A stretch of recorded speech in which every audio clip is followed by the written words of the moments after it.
एक बार की बात है, दो मित्र धर्मबुद्धि और पाप बुद्धि हिम्मतनगर में रहते थे। एक बार पाप बुद्धि के मन में एक विचार आया कि क्यों ना मैं मित्र धर्मबुद्धि के साथ दूसरे देश जाकर धनोपार्जन करूं। बाद में किसी न किसी युक्ति से उसका सारा धन ठग हड़प कर सुख चैन से पूरी जिंदगी जीऊंगा।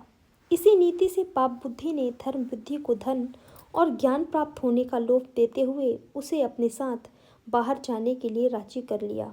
शुभ मुहूर्त देखकर दोनों मित्र एक अन्य शहर के लिए रवाना हुए। जाते समय बहुत सा माल लेकर गए तथा मुंह मांगा दाम लेकर बेचकर खूब धनोपार्जन किया। अंततः प्रसन्न मन से गांव की तरफ लौट गए।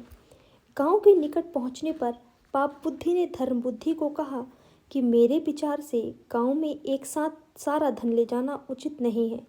कुछ लोगों को हमसे ईर्ष्या होने लगेगी तो कुछ लोग कर्ज के रूप में पैसा मांगने लगेंगे। संभव है कि कोई चोर ही इसे चुरा ले। मेरे विचार से कुछ धन हमें जंगल में ही सुरक्षित स्थान पर रख देना चाहिए, अन्यथा सारा धन देखकर तो महात्माओं के मन भी डोल जाते हैं।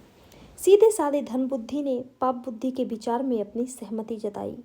वहीं किसी सुरक्षित स्थान पर दोनों ने गड्ढा खोदकर अपना धन दबा दिया तथा घर की ओर प्रस्थान कर गए। बाद में मौका देखकर एक रात कुबुद्धि ने वहां गड़े सारे धन को चुपके से निकालकर हथिया लिया।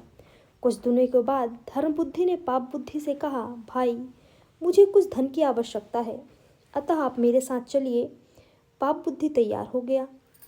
जब उसने धन निकालने के लिए गड्ढा को खोदा तो वहां कुछ ना मिला।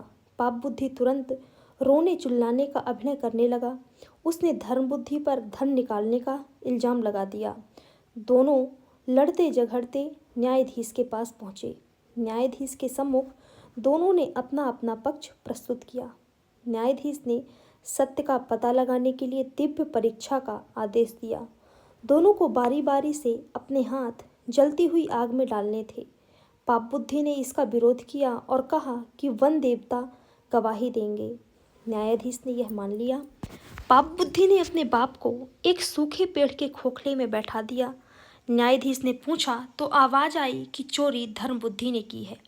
तभी धर्म बुद्धि ने पेड़ के नीचे आग लगा दी। पेड़ जलने लगा और उसके साथ ही पाप बुद्धि का बाप भी। वो पूरी तरह रोने चिल्लाने लगा। थोड़ी देर में बाप बुद्धि का पिता आग से झुलसा हुआ उस वृक्ष की जड़ में से निकला। उसने वन देवता की साक्षी का सच्चा भेद प्रकट कर दिया। तभी न्यायाधीश ने पाप बुद्धि को मौत की सजा दी और धर्म बुद्धि को उसका सारा धन दिलवाया। इस कहानी से हमें सीख मिलती है कि मनुष्य का यह धर्म है कि वह उपाय के साथ ही अपाय की भी चिंता करे। इस तरह यदि ये कहानी अच्छी लगी हो तो वीडियो को लाइक और मेरे चैनल मधु हिंदी कहानियाँ को सब्सक्राइब जरूर करें।